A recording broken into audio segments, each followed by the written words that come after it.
Hello friends, मेरा नाम doctor आशीष ईश्वरदास अग्रवाल है। मैं paediatrician child specialist Nanded Maharashtra में प्रैक्टिस करता हूँ। मेरा नया video prevention of fungal infection इस विषय पे है। मेरा ऐसा मानना है कि एज ए डॉक्टर हमें ट्रीटमेंट तो देना ही पड़ता है जब पेशेंट बीमार होकर आता है। इसके अलावा वापस से पेशेंट बीमार ना पड़े, इसके बारे में हमें पेशेंट को जानकारी देना चाहिए। हम बिजी ओपीडी में उतनी अच्छी तरीके से जानकारी नहीं दे सकते, इसलिए मैं इस तरह के वीडियो बनाता हूँ और मेरे पेशेंट को कहता हूँ कि आप ये वीडियो देखिए और वापस से बीमार ना पड़ने के लिए जो जो आपको प्रिकॉशंस लेना चाहिए आपको डेफिनेटली लेना चाहिए। इसके अलावा और भी कोई वीडियो आपको चाहिए कोई दूसरे डिसीज के ऊपर, तो प्लीज कमेंट्स बॉक्स में आप डेफिनेटली उसके बारे में लिखिए। तो सबसे पहले इंपॉर्टेंट चीज है फंगल इन्फेक्शन में पर्सनल हाइजीन। तो आपको अपना स्किन को क्लीन और ड्राई रखना है।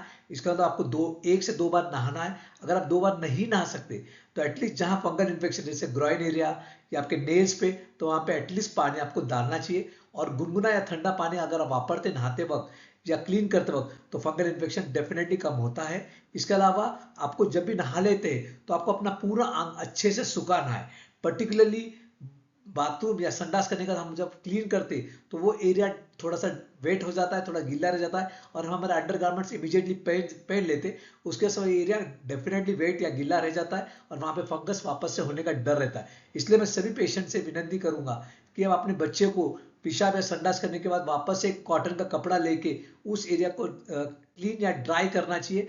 उसके से क्या होगा, वो एरिया ड्राई रहेगा और फंगल इन्फेक्शन डेफिनेटली वापस से नहीं होगा। इसके अलावा खाने के पहले आपको डेफिनेटली आपको हाथ धोना चाहिए। पर्टिकुलरली जब आप अपने बच्चा आपका सॉइल या मतलब ग्राउंड पे खेल के आता है तो डेफिनेटली उसको बाहर बाहर से आने के बाद हाथ धुलाना चाहिए, क्योंकि ग्राउंड में फंगस होता है और वो फंगस अगर उस स्किन पे लगाता है कहीं भी तो वहां पे फंगल इन्फेक्शन होने का डर होता है।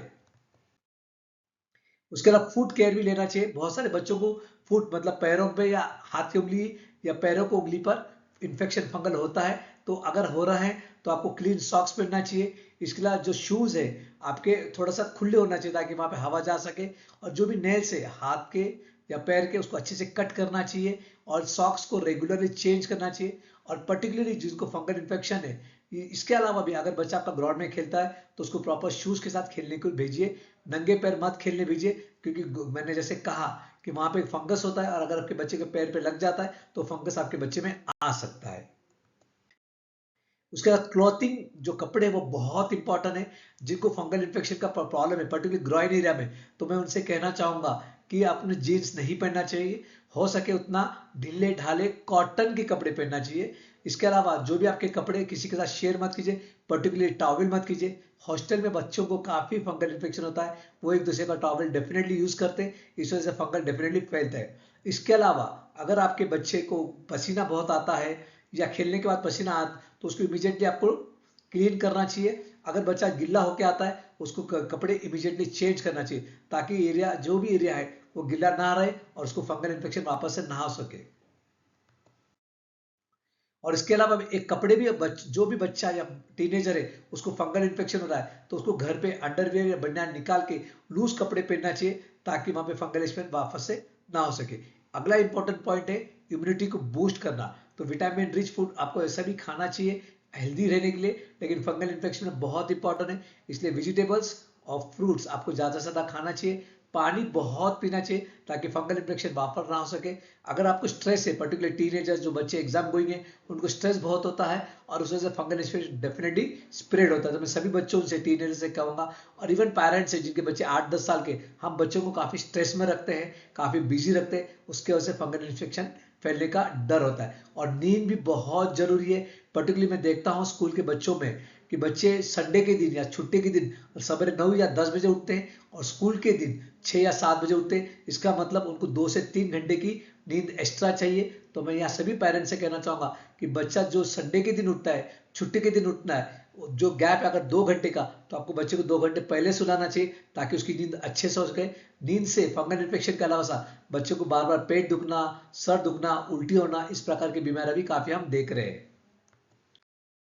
एंटी फंगल ड्रग्स प्रिवेंशन में काम करते क्या? यस, काम करते। अगर आपको ग्रॉइन एरिया में या आपके नेल्स में या आपके फुट में इन्फेक्शन हुआ है तो मैं कहना चाहूंगा कि रात को सोते वहां पे आपको एंटी फंगल पाउडर डालना चाहिए। एटलीस्ट ट्रीटमेंट कंप्लीट होने के 3 से 6 महीने तक ताकि वापस से फंगल इन्फेक्शन ना हो सके। और इसी प्रकार एंटी फंगल सोप भी आप वापर सकते 3 से 6 महीने या 1 साल तक, ताकि वापस से फंगल इन्फेक्शन आपके बॉडी में ना आ सके।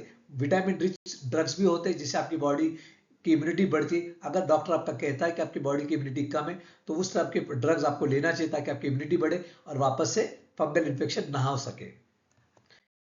इसके अलावा ट्रीटमेंट के लिए मैं यहाँ कहना चाहूँगा, मैं ट्रीटमेंट यहाँ पे नहीं बता सकता हूँ क्योंकि हर पेशेंट अलग होता है और उसकी ट्रीटमेंट अलग होती है। फंगल इन्फेक्शन की एक ट्रीटमेंट नहीं होती, अलग अलग हो सकती है। इसलिए आप अपने डॉक्टर से डेफिनेटली कंप्लीट कीजिए। और यहाँ मैं सजेशन कहना चाहूँगा, अगर आपको डॉक्टर आपको 1 महीने की दवा देता है तो 15-20 दिन में अगर आप अच्छे फील भी करते तो प्लीज़ प्लीज़ 1 महीना कंप्लीट कीजिए। और इसके अलावा घर में अगर और भी किसी पेशेंट को फंगल इन्फेक्शन है तो उसकी ट्रीटमेंट आपको डेफिनेटली करना चाहिए।